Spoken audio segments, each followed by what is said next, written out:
Para poder ser considerado como hegemón, es necesario que el Estado cumpla con tres características. Primero, una economía creciente, dominio tecnológico o económico y un poderío militar que le permitan hacer cumplir las reglas del sistema. Segundo, la voluntad de comportarse como hegemón y que los demás países lo reconozcan como tal. Y tercero, su respaldo a un sistema que resulte benéfico tanto para el mismo hegemón como para el resto de los estados.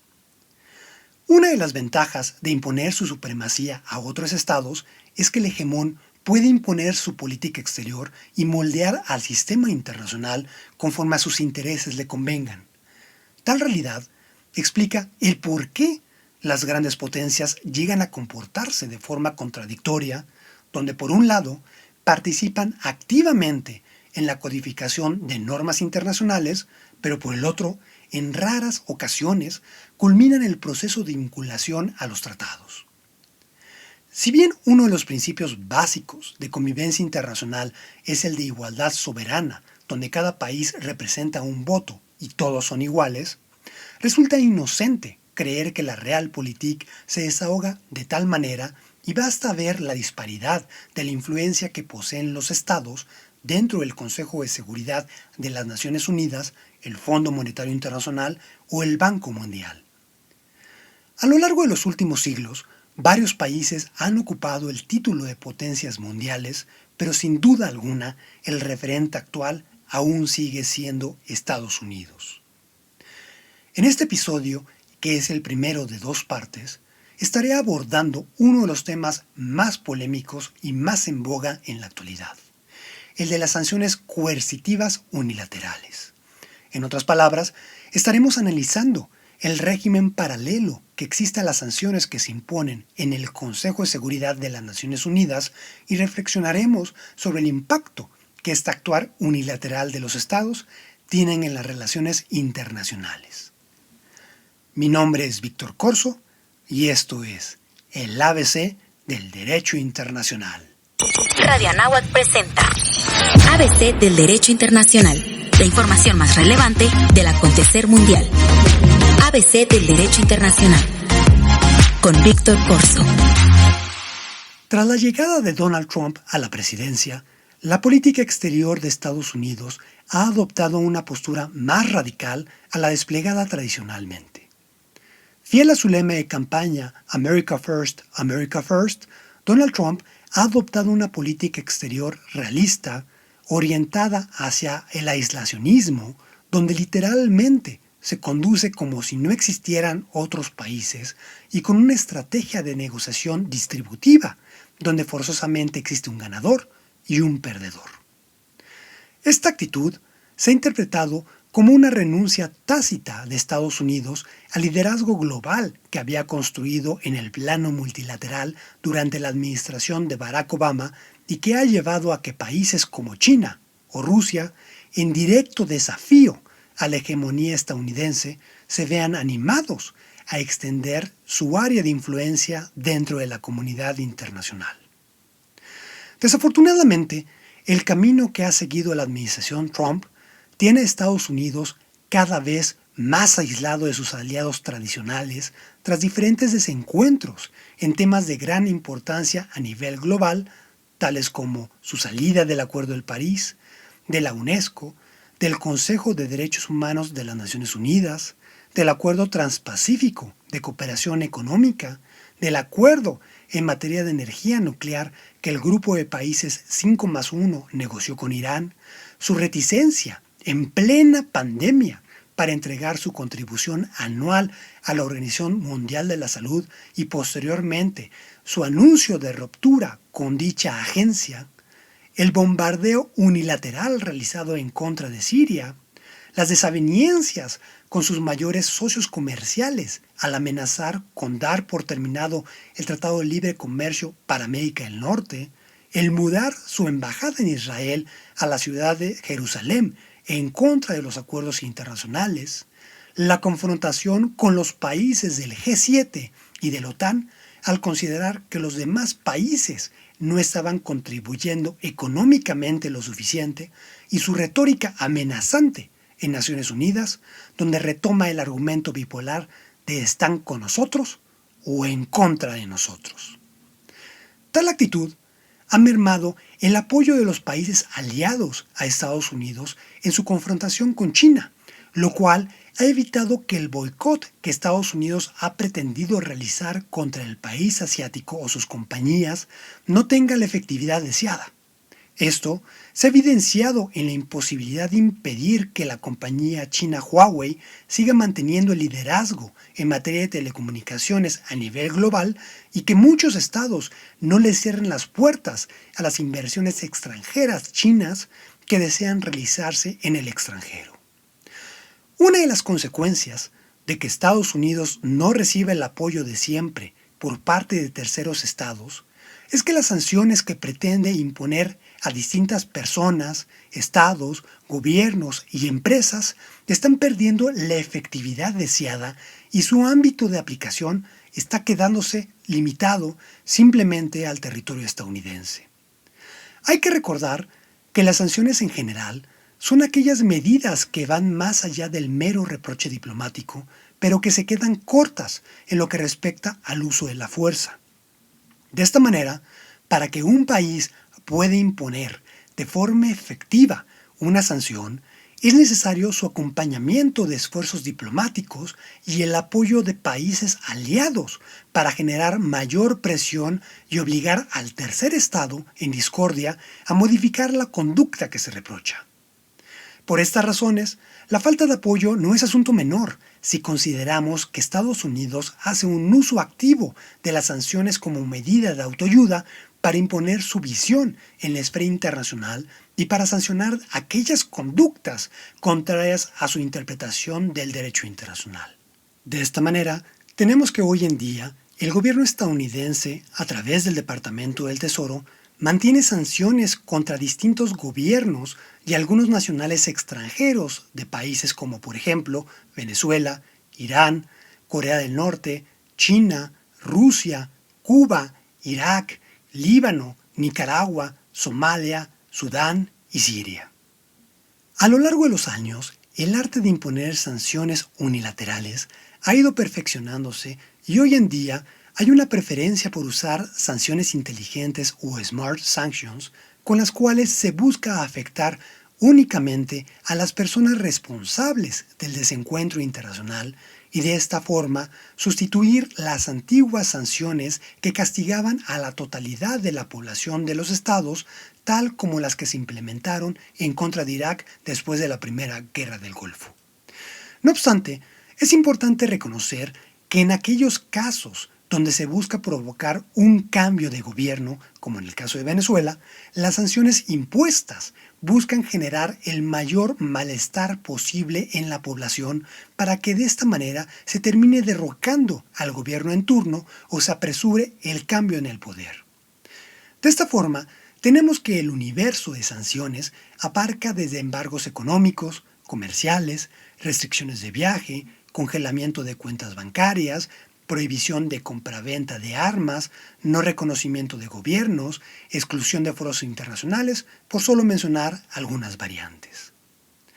Algunos consideran que las sanciones estadounidenses son violatorias del derecho internacional al ser impuestas de forma unilateral y no a través de los mecanismos establecidos en la Carta de las Naciones Unidas. En cambio, otros reconocen que la presencia de ambos sistemas no se excluyen uno al otro, sino que son coexistentes, bajo el entendido que el sistema internacional es erigido de forma fragmentada y antes de la creación de las Naciones Unidas ya existía una costumbre internacional en lo que respecta a las sanciones como medidas de autoayuda, las cuales también pueden llegar a considerarse como represalias legales. Por esta razón, dentro de la categoría interpretativa que rechaza las sanciones unilaterales, tenemos la posición institucional del Consejo de Derechos Humanos de Naciones Unidas, quien en el 2014 aprobó la resolución 2721 condenando el uso de medidas coercitivas unilaterales por el impacto negativo que tienen en los derechos humanos. En dicha resolución se hizo referencia en específico a las medidas administrativas o legislativas de carácter extraterritorial que amenazan la soberanía de los estados, el desarrollo, las relaciones internacionales, el comercio, las inversiones y la cooperación entre los mismos. Asimismo, en dicha resolución, el Consejo de Derechos Humanos de las Naciones Unidas termina exhortando a todos los estados a que dejen de adoptar, mantener o aplicar medidas coercitivas unilaterales contrarias al derecho internacional, al derecho internacional humanitario, a la Carta de las Naciones Unidas y a las normas y principios que regulan las relaciones pacíficas entre los estados. Aquí es muy importante señalar que si bien esta resolución del Consejo de Derechos Humanos parece poner punto final a la discusión sobre cuál es la posición correcta bajo el derecho internacional, resulta importante aclarar el estatus jurídico de la misma y el apoyo real que recibió durante su aprobación. De esta manera, vemos que dicho documento fue aprobado con solo 31 votos a favor, 14 en contra y 2 abstenciones.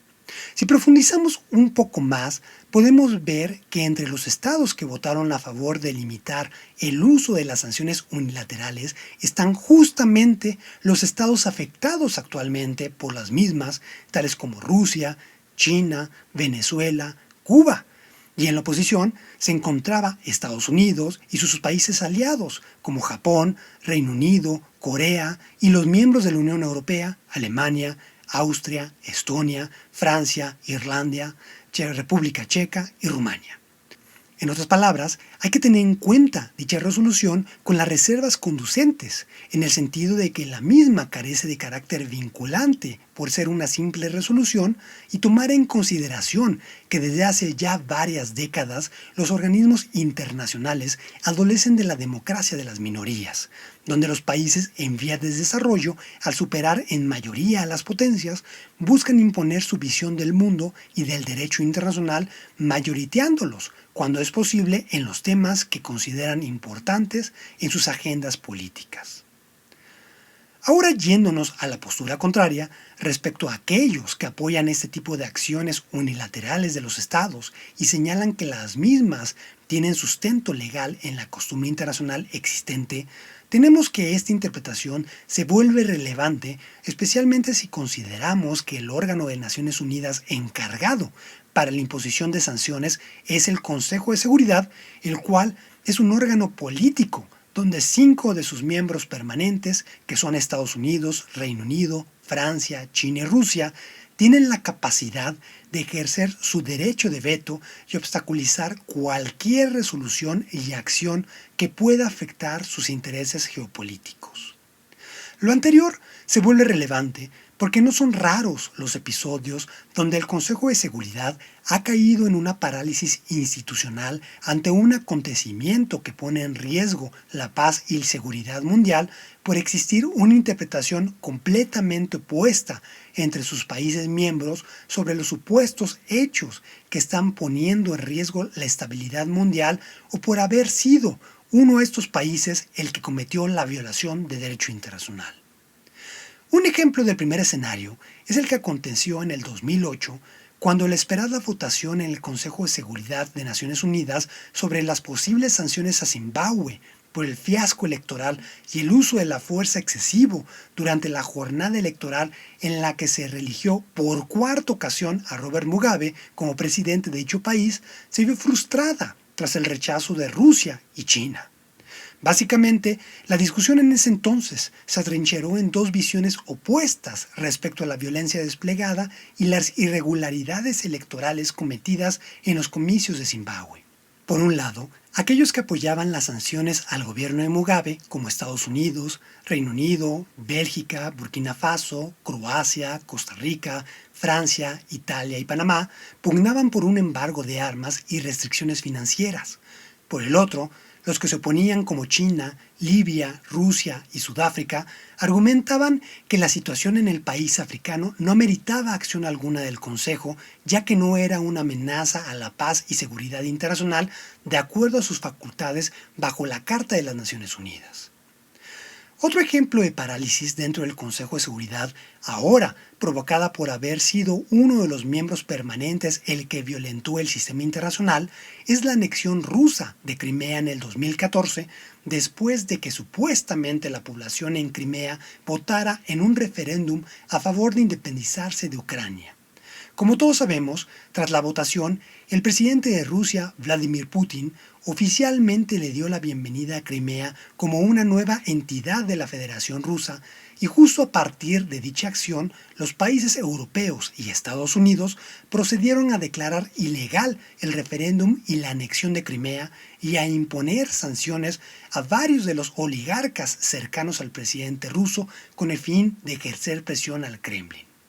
Las consecuencias de tales acciones no se hicieron esperar y la bolsa de valores rusa cayó considerablemente los siguientes días, y en su momento se calculó que aproximadamente las personas más adineradas en Rusia perdieron 13 billones de dólares en cuestión de días.